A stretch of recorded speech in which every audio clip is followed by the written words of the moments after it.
Hey folks, are you like me and tend to overthink things when you're trying to learn how to homestead? Well, stay tuned and let's talk about that.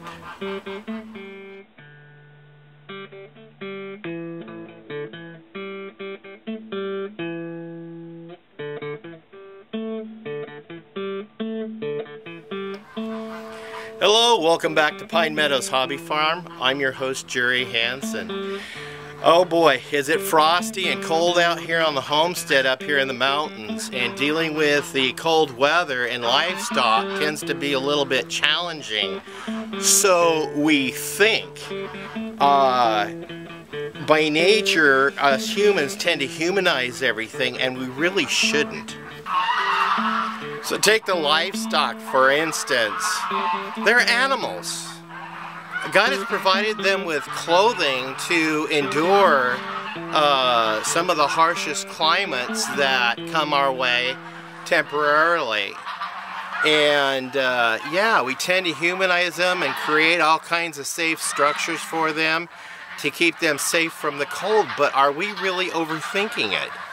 Me as a homesteader, you know, I'm guilty of that. Providing a nice warm chicken coop for the chickens and a nice warm safe bunny bungalow for the rabbits, and even the homestead quack shack to keep the ducks and the geese sheltered and safe from night predators, and give them a place to drink some water that's not frozen. For the pigs when they have their babies, and the goats too. Yeah, we're guilty of overthinking things and humanizing things. We as humans don't have fur or feathers. We have to wear clothing that we harvest from the animals we raise sometimes. But I can tell you this, as a homesteader and living with the frustrations, especially this time of year, I have to deal with frozen water and also predators that mainly lurk around at night that wants to eat my livestock. That, for this reason, is why I build a shelter and a safe enclosure for my chickens. But they're able to free range through the day and get some tasty bugs and other things. Same way with the ducks and the geese. They have that nice, safe, warm quack shack that they can take shelter in, especially when it snows. I mean, the snow, it could be real cold on their feet, but you know what? They're animals. They survive it. And I'm overthinking it. They deal with the frozen pond, but I need to make sure they have water, so that's why I built the quack shack, to number one, shelter them from night predators and keep them safe. And also, number two, I fill their little kiddie pool inside, and it stays thawed throughout the winter, so they have fresh water to drink at all times. And not to mention the bunny bungalow. I was frustrated, as you recall in earlier videos, that I had the rabbits under a tarp, a cover outside. A couple of them were in a hutch, and they were perfectly okay when you have small rabbit operation to have hutches built and just have them outside. You don't need anything else. Because especially you need to keep rabbits safe, because everything out there wants to eat a rabbit, including me. But my major frustration with raising these rabbits outside, even in hutches, was the winter months. It was a doggone freezing water. That was frustrating. So that's primarily why I built the bunny bungalow, was to be able to provide them with water winter long without it freezing. And since we're on the subject of frozen water, one thing I've learned I had to do was stretch the hose downhill and then turn it off up here at the faucet, and then open it up so it'll drain all the water out of the hose. So when I come out in the morning when the animals need water and everything's frozen, there's no water in the hose to freeze up. And if you follow my channel and watch the build on the well house, you'll note that I installed a special hose bib out here. It's a freeze-less hose bib. Let me show you. Okay, this is the beginning of it, where you turn the water off and on. But if you open the well, you'll note that the pipe goes through the well and onto this hose, and I have it coming down around and hooked to this.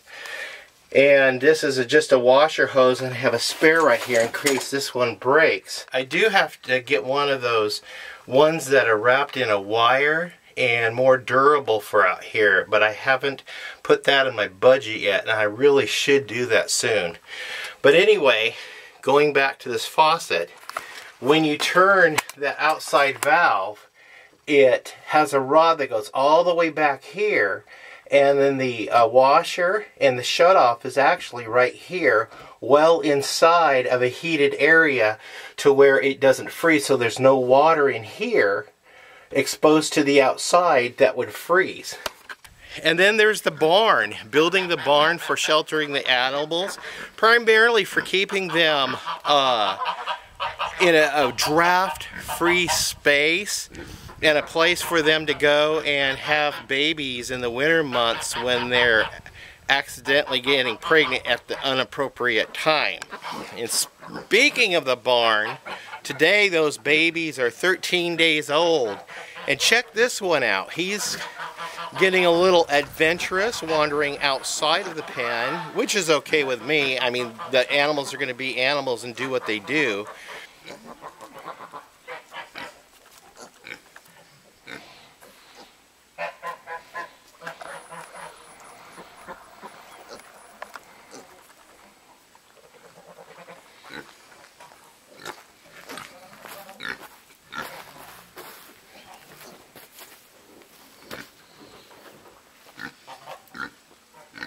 You going, huh?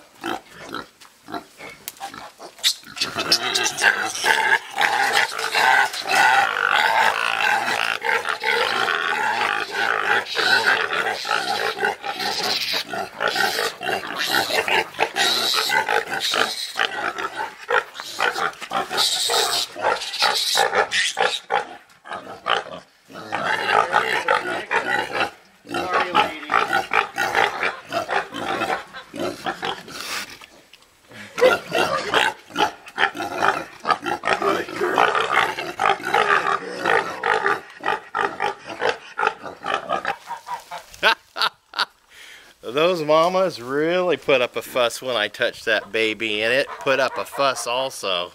But let's not forget, in spite of the barn adding shelter for the animals and stuff, they're still animals, and these pigs have fur coats, so they stay warm in this kind of climate. They're very acclimated to this kind of climate. Their origins, genetically, are from Northern Europe, so it's the same climate that we would have around here.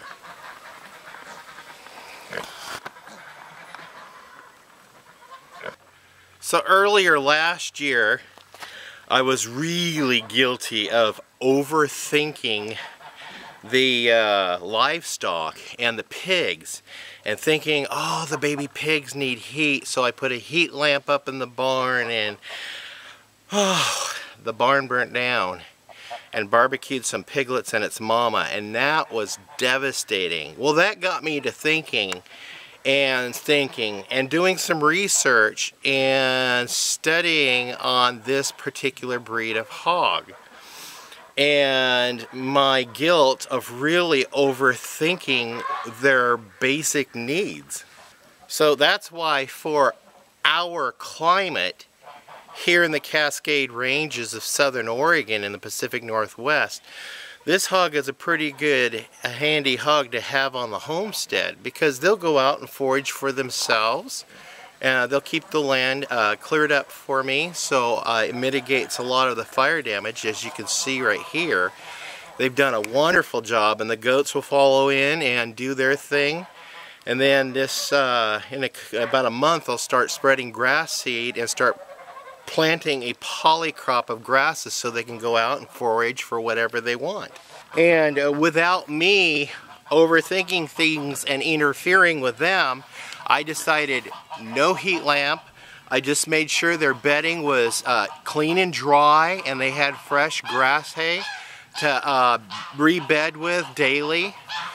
And the piglets, they're thriving. And look at this video right here. You see mamas laying down, feeding the babies, and look at that steam rising off of them. You know it's 28 degrees out here? And do these piglets look like they're freezing cold and dying? We really tend to overthink things. So as a homesteader, I'm deciding to do a little bit more hands-off and letting the animals be animals and letting the mamas take care of their babies, because they know better than we farmers on how to take care of their young. And then I've got the basic shelter needed for a goat. I mean, 3 sides, faced away from the wind, roof to shelter them from rain, and plenty of straw on the bed to keep them nice and warm and comfortable. That's all you need, just basic, not overthinking it. But when this nanny goat gets ready to have her baby or babies, she will have a stall in the barn to be able to have that baby safely. I've had goats before, and I've had bred them 3 times before, and each time my goat would kid triplets, and they were Nubian goats. So we're gonna see how this turns out. Oh, look at, there's more piglets out enjoying the sunshine.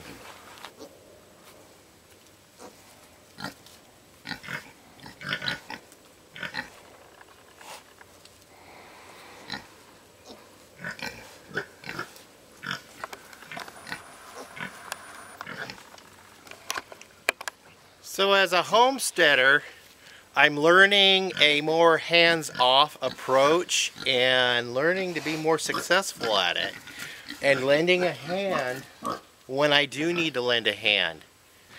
Well, I'm Jerry Hansen. I'm your host. This is Pine Meadows Hobby Farm, and I'm learning how to homestead on this modern homestead, which is tucked high in the Cascade Ranges of the Pacific Northwest. We're located geographically west-southwest of Crater Lake National Park, and it is cold up here right now.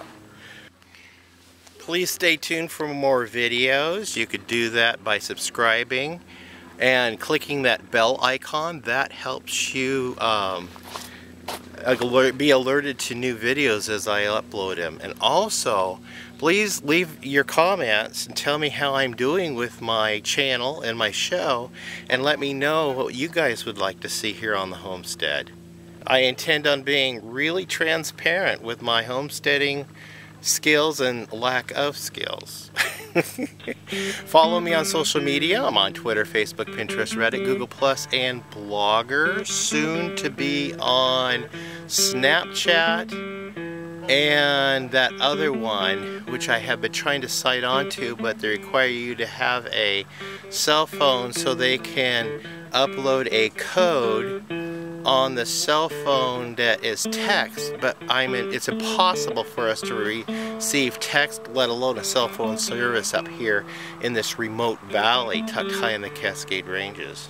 I'll see you guys in more videos. Don't forget to comment. We'll see you later. Bye-bye.